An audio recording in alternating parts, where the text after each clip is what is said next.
Mkhaimar Abu Sada joins us now from Gaza. He's an associate professor of political science at Al-Azhar University. Thanks so much for speaking to us. Tell us, first of all, more about who these Islamic Jihad officials were and what political role, if any, did they really play in Palestine? Well, the Islamic Jihad is the second largest military organization after Hamas in the Gaza Strip. It has many militants who are operating against the Israeli occupation. The Islamic Jihad is responsible for tons of suicide bombings against Israel, especially during the second Intifada.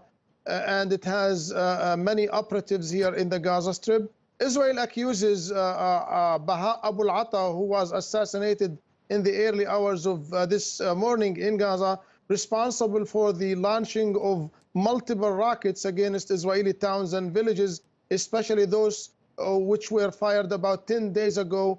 And one of those rockets hit directly a home in the city of Sderot. Israel is saying that the decision to assassinate Baha Abu al-Ata was taken about 10 days ago after a barrage of missiles were fired against Israel 10 days ago. And the decision was approved by the Israeli Prime Minister, the Minister of Defense, the Israeli Security Services, and also the Israeli Army. The Islamic Jihad is known for being funded by Iran politically and militarily by Iran. Okay. As for the strike on Damascus, then, in the home of Akram al-Ajuri, what do you think could be the actual consequences of that? Would the regime be planning some kind of response, being that it happened on regime territory? Well, so far, Israel hasn't confirmed its responsibility for the bombing in Damascus, which led to the death of the son of Akram al-Ajuri, who is allegedly known as member of the political bureau of the Islamic Jihad.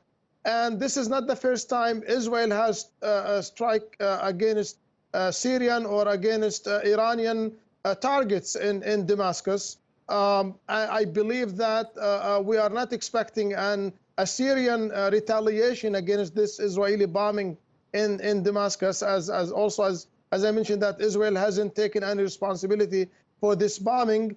It might be that the Islamic Jihad will just continue its retaliation against Israel here from the Gaza Strip by continuing launching rockets against Israeli towns and villages. And according to Israeli sources, more than 150 missiles have been fired from Gaza today against Israel in retaliation for the assassination of Baha Abu al-Ata and also the bombing in Damascus. Okay. Let's go back to Gaza then. So you're saying more rockets are being fired, but do you foresee any further political consequences as far as the miserable relationship between Israel and Palestine is concerned?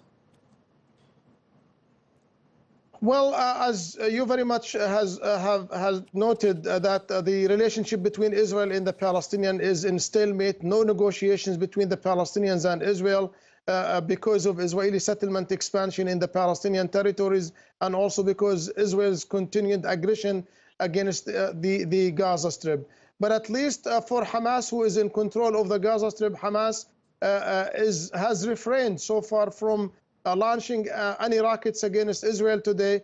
Hamas doesn't believe that this is the right time to provoke Israel into another major Israeli offensive against Gaza, in which the Gaza Strip has been under tight Israeli closure and blockade for more than 12 years now, which has led to catastrophic daily life situation. Hamas and other Palestinian groups believe that the timing of this Israeli assassination served the interest of Israeli Prime Minister Benjamin Netanyahu, who is facing a political dilemma in Israel. First of all, he has